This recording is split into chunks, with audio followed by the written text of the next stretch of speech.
Talking about pies this morning with the Kansas Soybean Commission and Charlene Patton joining us once again. We had a peachy plum pie we featured last half hour that looked amazing, Charlene, and something with some fresh blueberries that we can whip up today. You're going to show us, and you're saying that galettes, some people are afraid to make these, but they're not as hard as they might seem. Is that right? Absolutely. And we're going to start out with a crust. This particular recipe is easy for those who maybe, like you said, are a little bit intimidated in making a pie. But we're going to start out with a crust where we have 1 cup of soy flour in our bowl here. We're going to add salt and 1/3 cup margarine, which is another soy product, and then use that pastry blender or 2 forks and just blend it until it's crumbly. After that mixture is crumbly, then we're going to add that ice cold water to make a soft pastry dough. Mix that up, and then you'll have a nice dough. We're going to roll it in here into a circle, and I like to put it right on my baking sheet. Now, I have a coated baking sheet, so it's not going to stick. If you don't have a coated baking sheet, you can roll it out on your counter and then put the circle actually on parchment paper on your baking sheet. But that's going to be the basis for our pie. We want it to be about 10 inches.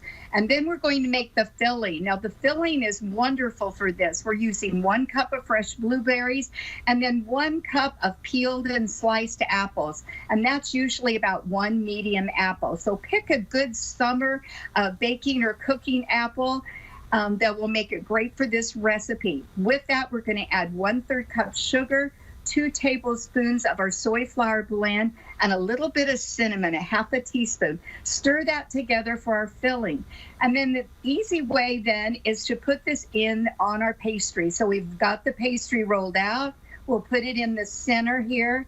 And we want to have about a 2-inch rim all around the side where it doesn't go to the side.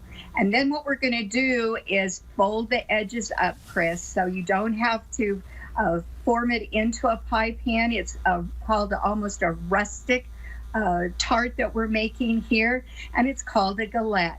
And it doesn't matter the shape of it, or if you didn't get quite that circle, it's still going to be perfect and be unique for you. After you get that all folded up together, we're going to brush on a little bit of our milk and sprinkle it with some sugar, and we put some almonds there in the center that gives it a wonderful crunch.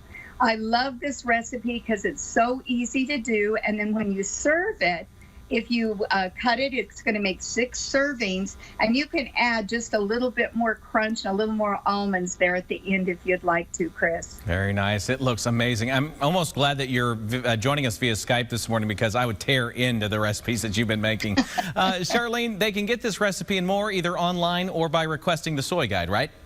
They sure can.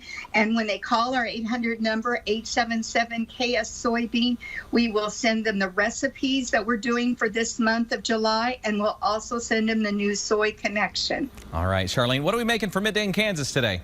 Another pie variation, and this is a summer tart. So it's got lots of fresh fruits, and it's going to be fresh fruit that you don't bake this time. All right. Certainly it'll be amazing. Thanks for that, Charlene. We'll be right back.